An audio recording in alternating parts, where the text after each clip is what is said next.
अस्सलाम वालेकुम। आज की मेरी ये वीडियो किसी की ज़िंदगी पर बीती एक नाकाबिले यकीन सच्ची कहानी है। वीडियो शुरू होने से पहले मेरे YouTube channel Urdu centre plus को सब्सक्राइब करके बेल नोटिफिकेशन को ऑन कर दें ताकि आपको मिलती रहे तमाम चैनल अपडेट्स। आप मेरी वीडियोस को ज़्यादा से ज़्यादा शेयर कर सकते हैं।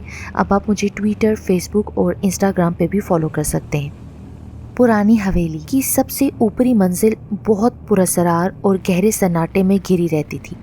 ऊपरी मंजिल काफ़ी बड़ी और खुली छत पर मुश्तमिल थी। उसके मशरकी कोने में एक तरफ गोलाई में बना हुआ पुराना टूटा हुआ खस्ता हाल कमरा था, जिसकी तरफ एक दीवार ही बिल्कुल मुकम्मल और सही हालत में मौजूद थी। उस दीवार को सब झरोकों वाली दीवार कहते थे। वो झरोकों वाली दीवार बड़ी अजीब और पुरअसरार दिखाई देती थी। उस दीवार का रोगन दूध की तरह सफ़ेद और काफ़ी हद तक ताज़ा महसूस होता था। उस दीवार में पुराने तर्ज के बहुत से झरोके बने हुए थे। झरोकों वाली दीवार के करीब जाने पर तेज़ रोशनी का नूर कभी कभार महसूस हुआ करता था और अक्सर खुशबू और ठंडक सी महसूस होती थी।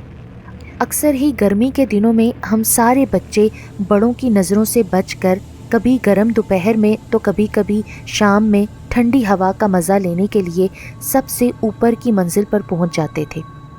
झरोकों वाली दीवार के बिल्कुल ऊपरी सिरे पर अजीब तरह के 5 या 6 लंबाई के रुख पर लच्छेदार घोंसले बने हुए थे। ना जाने किन खूबसूरत परिंदों के ये घोंसले थे। हवेली के तमाम बड़े उस झरोके वाली दीवार को बहुत मोतबर कहा करते थे, मगर सब बड़े बाद मगरिब उस चौथी मंजिल के दरवाजे को रोज़ाना बंद करवा देते थे।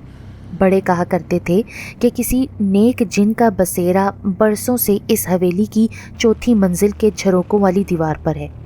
बी अम्मा हर जुम्मे के दिन पुराने तेल वाले चूल्हे पर बड़ी सी लोहे वाली कढ़ाई रखकर बेसन के ढेरों ढेर गुलगुले निकाला करती थी और साथ ही देगचे में मेवे वाले मीठे चावल बनाया करती थी। यूं सारी हवेली की ईद हो जाया करती थी। हवेली के हम सारे बच्चे उस खुली हवेली के बाहर कितार में खड़े इंतज़ार किया करते थे और फिर लज्जत भरे मेवे वाले चावल और 2-2 गुलगुले सबके हिस्से में आया करते थे। बी अम्मा से बहुत ख़ास इतर की खुशबू आया करती थी। कभी कभी ज़िद करने पर मुझे और सितारा को लगा दिया करती थी। फिर बी अम्मा रसोई की तरफ जाती और एक कोने में से अलग अलग मिट्टी की कनाली उठा लाती थीं और खाना डालकर मुझे और सितारा को थमा देती थीं और हम पर दम करके कहा करती थीं, मीठे परिंदे रिस्क के इंतज़ार में होंगे, जाओ शाबाश, जल्दी से कनाली ऊपर झरोके की दीवार के करीब धर कर आओ, साथ ही दुआ भी करना और जल्दी से वापस उतर आना। मैं और सितारा बी अम्मा से अक्सर बहुत से सवाल झरोकों वाली दीवार के मुतल्लिक किया करते थे।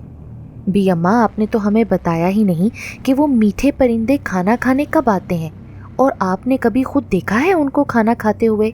देखो बेटी, ये जो मीठे परिंदे हैं ना, ये फजर के वक्त अपना रिस्क खाने आते हैं, अपना रिस्क लेते हैं और फिर कुछ ही लम्हों में ही नज़रों से ओझल हो जाते हैं। मैंने बहुत पहले इन मीठे परिंदों को देखा था, मगर कभी कभारी ये नज़र आ पाते हैं।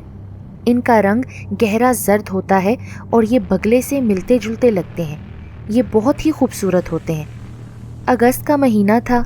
हम सारे बच्चों ने ढेर सारी हरे रंग की परचम वाली झंडियाँ ख़रीद ली थी। बी अम्मा से आटे की लई यानी गोंद भी तैयार करवा ली थी। 2 दिन बाद 14 अगस्त का दिन था। हम सब का जोशो खरोश देखने के लायक था। बड़े से सहन में मोटे धागे की डोरियां चौड़ाई के रुख पर लगाकर हम सब कागज़ की झंडियां बड़े जोश में लगाने में महव थे कि अचानक ही दादा हफीज़ अब्दुल्ला तशरीफ़ लाए और हम सब जो बच्चे बड़े मज़े से सहन में झंडियां लगा रहे थे, उनकी रोबदार आवाज़ से सब बच्चे सहम गए। वो सख्त गुस्से में थे। हम सबको हुक्म दिया कि तुम सब ने जो ये तमाशा लगा रखा है ना, ये सब अभी के अभी यहाँ से हटाओ और ये तमाशे कहीं और जाकर करो। हम सब इतना खुश व मगन थे कि हमारे दादा साहब के गुस्से की तरफ ध्यान ही ना रहा था। खैर, खौफ से जल्दी जल्दी सब कुछ समेट कर हम सबसे ऊपरी मंजिल पर झरोके वाली दीवार के पास आ गए और फिर हम सब ने बड़े खूबसूरत अंदाज में कागज़ी झंडियाँ डोरी में परोकर लगा दी। आखिरी डोरी का एक सिरा बांधने की जगह ना मिल रही थी, तो मैंने झरोकों वाली दीवार में डोरी को झरोके में से गुजार कर डोरी का एक सिरा बांध दिया। شام ہونے والی تھی کہ اچانک ہلکی ہلکی بوندا باندی شروع ہو گئی اور ہلکا اندھیرا چھانے پر نیچے سے آوازیں آنے لگیں، دروازہ بند کر کے سب بچے نیچے آ جاؤ۔ چنانچہ ڈر کے مارے ہم سب نے دروازہ بند کیا اور نیچے آ گئے۔ اگلے روز شدید اور زوروں کی بارش برسی تھی۔ ہم سب رونے پیٹنے بیٹھ گئے کہ اب ہماری اتنی محنت سے لگائی گئی جھنڈیاں خراب ہو کر بہہ جائیں گی۔ دوپہر کے قریب کہیں جا کر بارش تھمی، ہم سارے بچے بھاگم بھاگ چوتھی منزل پر پہنچے اور یہ دیکھ کر حیرت سے گنگ رہ گئے تھے کہ وہاں پر ایک جھنڈی بھی خراب نہیں تھی، بلکہ قریب جا کر دیکھنے پر اور بھی دنگ رہ گئے کہ وہ ساری جھنڈیاں خشک حالت میں ہوا میں لہرا رہی تھیں۔ اور ہم سب کو اور بھی زیادہ دھچکا یہ لگا جب ہم نے دیکھا کہ کاغذی جھنڈی والی ڈوری میں 1 روپے کا نوٹ بھی لگا ہوا تھا، جیسے کسی نے بڑی ہی صفائی کے ساتھ یہ 1 روپے کا نوٹ ان ڈوریوں میں ڈال دیا ہو۔ ہم سب نے وہ نوٹ نکال لیے اور نیچے آ کر یہ بات صرف بی اماں کو سرگوشی میں بتا دی۔ بی اماں نے ہماری بات سنی تو ایک لمحے میں کتنے ہی رنگ ان کے چہرے پر لہرا گئے۔ اس کے پیچھے یقیناً کوئی گہری بات یا راز چھپا ہوا تھا۔ میں بی اماں سے اس بارے میں کچھ پوچھنا چاہتی تھی، مگر اس وقت شاید مجھے مناسب الفاظ نہ مل سکے۔ بی اماں نے ہمیں کہا کہ اس بات کا ذکر کسی سے نہ کرنا اور چپکے سے جا کر ان روپوں سے نکے حلوائی کی دکان سے کچھ میٹھا اور کچھ نمکین کھا لو۔ چند سالوں کے بعد ہم لڑکیوں نے بی اماں سے کوئی پراسرار کہانی سنانے کا کہا تھا۔ بی اماں پہلے سے کافی کمزور ہو چکی تھیں۔ خیر بی اماں مشکل ہی سے راضی ہوئیں۔ ہم سب لڑکیوں نے گرم لحاف پر قبضہ جما لیا۔ کمرے کے درمیان میں مٹی کی چلم میں لکڑیاں تیزی سے آگ پکڑ رہی تھیں۔ اب بی اماں کی دھیمی دھیمی اور نرم آواز کمرے میں پھیلنے لگی۔ یہ بات جو میں تم سب کو بتانے جا رہی ہوں یہ بچوں سچ بیتیاں ہیں۔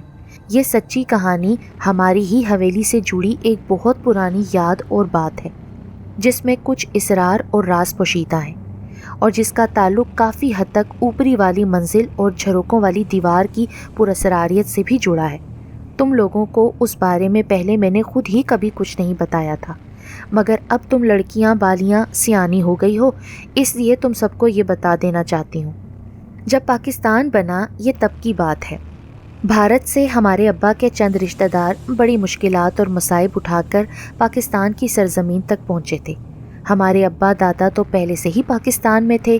جو بھارت سے ہجرت کر کے پاکستان آ رہے تھے ان رشتہ داروں میں ایک خاندان حاجی وحید غنی کا بھی تھا۔ یہ دادا صاحب کے قریبی رشتہ دار سے بھی بڑھ کر تھے۔ یہاں اس جھروکوں والی حویلی نے کھل کر تمام ہجرت کرنے والے ان رشتہ داروں کا استقبال کیا۔ حاجی وحید غنی صاحب کے خاندان کے ساتھ ان کی پرانی ملازمہ کملا بھی تھی، جو کہ مذہب کے حوالے سے ہندو تھی، مگر بڑی ہی اچھی عورت تھی۔ اس کے بڑے بچے تو وہیں بھارت میں ہی فسادات کی نظر ہو گئے تھے، مگر اس کی ایک چھوٹی بچی بندیا تھی جو اس وقت میری ہی عمر کے آس پاس کی تھی۔ کملا مائی غنی صاحب کے خاندان اور ان کے بچوں سے بہت محبت کرتی تھی اور اس نے خود یہاں پاکستان آنے کا فیصلہ کیا تھا۔ وہ شروع سے ہی اس خاندان کے ساتھ رہ رہی تھی، اس لیے وہ اب اس خاندان کو چھوڑنا نہ چاہتی تھی، جس نے ہمیشہ کملا کو ہندو ہونے سے پہلے انسان اور گھر کا ایک فرد ہی سمجھا تھا۔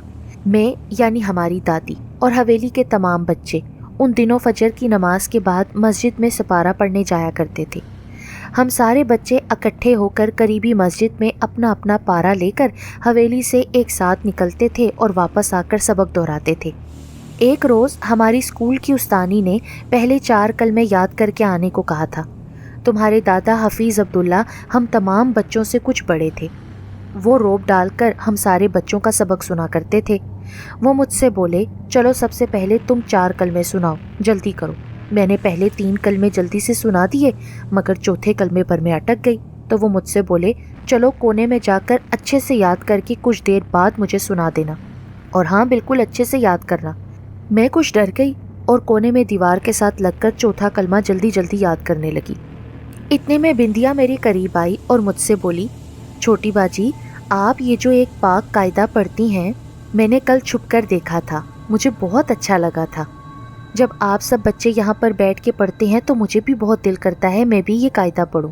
تو چھوٹی باجی میں یہ قاعدہ پڑھنا چاہتی ہوں، آپ اماں کو مت بتانا، وہ مجھے مارے گی۔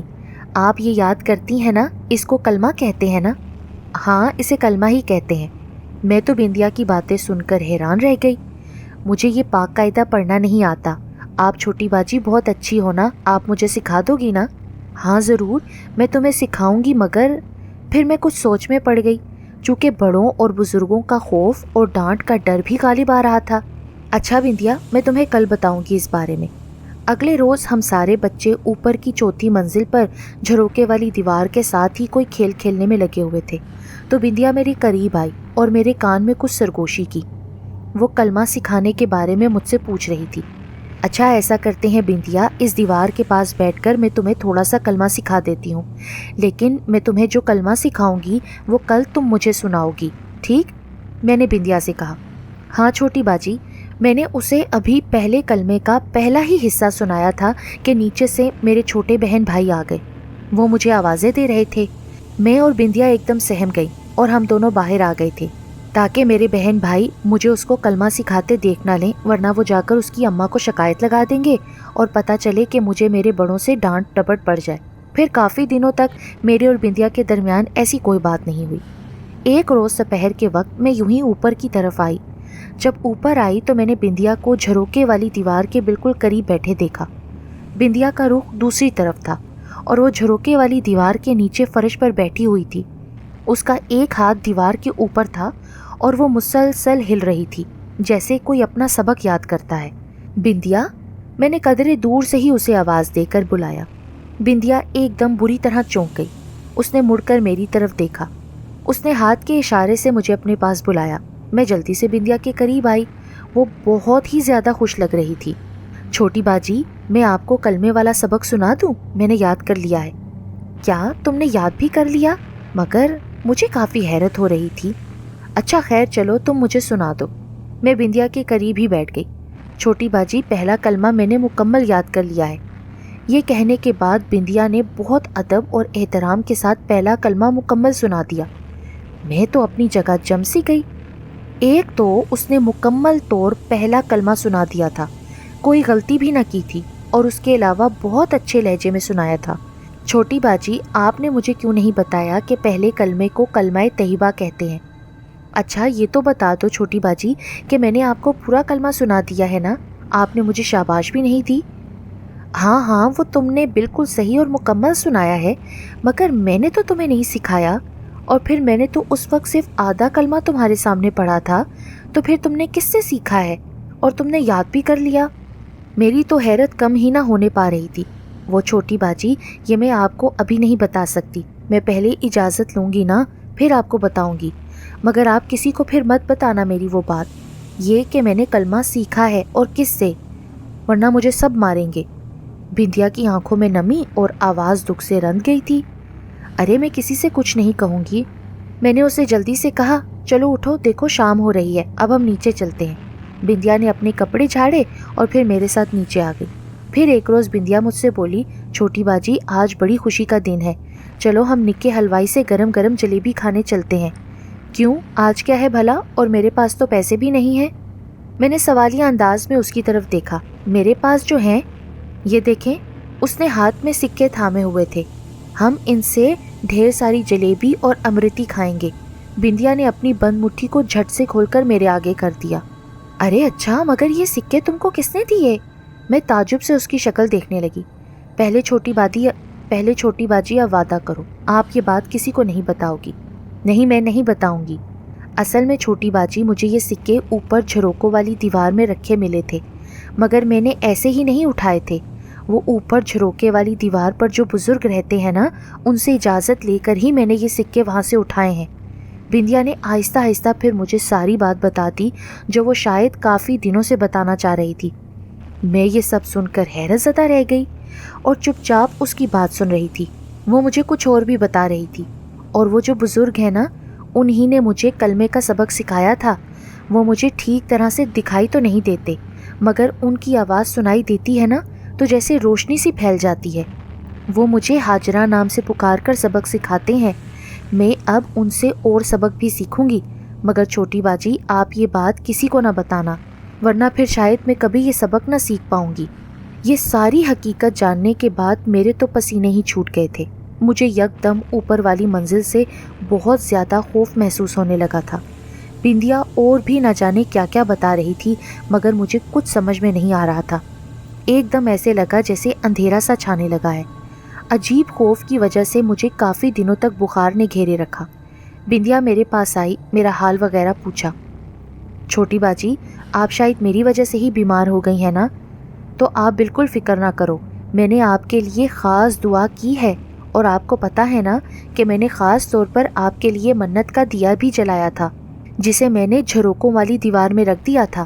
بس اب آپ دیکھنا 2-3 دنوں میں ہی آپ کیسے ٹھیک ہو جاؤ گی۔ بندیا نے اپنے آنسو صاف کرتے ہوئے مجھ سے کہا۔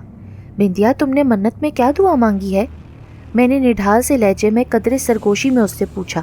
نا باجی، اماں کہتی ہیں جب منت کی دعا مانگتے ہیں نا تو اس کے پورے ہونے تک کسی کو نہیں بتاتے، ویسے بھی وہ بہت خاص دعا ہے، میں آپ کو نہیں بتا سکتی ہوں۔ بندیا نے خلا میں دیکھتے ہوئے کچھ عجیب سے لہجے میں کہا۔ وہ شاید کچھ چھپا رہی تھی، پھر وہ روتے ہوئے مجھ سے لپٹ گئی اور میں تو حیران سی رہ گئی۔ بندیا ایک دم سے مجھے بڑی بڑی سی لگنے لگی تھی۔ مجھے ایسے لگا تھا جیسے کوئی بڑی عمر کی نیک بڑھیا مجھ سے مخاطب ہے۔ چند دنوں میں میری طبیعت کافی حد تک بہتر ہو گئی تھی۔ جمعے کے روز اماں نے سارے محلے میں نیاز بانٹی تھی۔ اسی رات کا نہ جانے کون سا پہر تھا جب ہر طرف شور سا مچ گیا تھا۔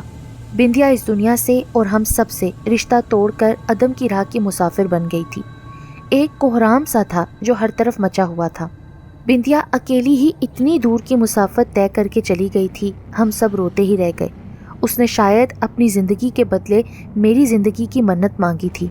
وہ مجھے کہتی ہوتی تھی، باجی ان بزرگ نے مجھے کلمہ سکھایا ہے، وہ مجھے ہاجرہ کہتے ہیں، وہ مجھے کہتے ہیں کہ اب میں مسلمان ہو گئی ہوں۔ مجھے بھی بہت اچھا لگتا ہے کہ میں قاعدہ پڑھوں، کلمہ پڑھوں، میں بھی اپنے آپ کو دل سے مسلمان ہی جانتی ہوں، پر میری اماں کو پتہ نہ چلے۔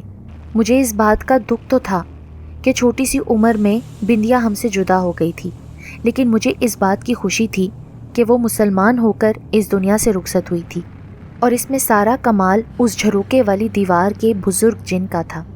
تو یہ تھی وہ کہانی جو ہمیں ہماری اماں جی کی بابت معلوم ہوئی تھی۔ آج اماں جی کو ہم سے بچھڑے ہوئے کئی زمانے بیت گئے ہیں، مگر لگتا ہے وہ آج بھی ہم میں کہیں زندہ ہیں۔ ہم آج بھی اماں بھی اور ان کی سہیلی بندیا کے لیے بہت دعائیں کرتے ہیں، انہیں یاد کرتے ہیں، اور آج بھی ہم لوگ کنالی میں کھانا بھر کر جھروکوں والی دیوار کے قریب رکھتے ہیں۔ اماں بھی کے مطابق وہاں پر بزرگ جن ہیں اور میٹھے اور سنہری پرندے اپنا رزق لینے آتے ہیں۔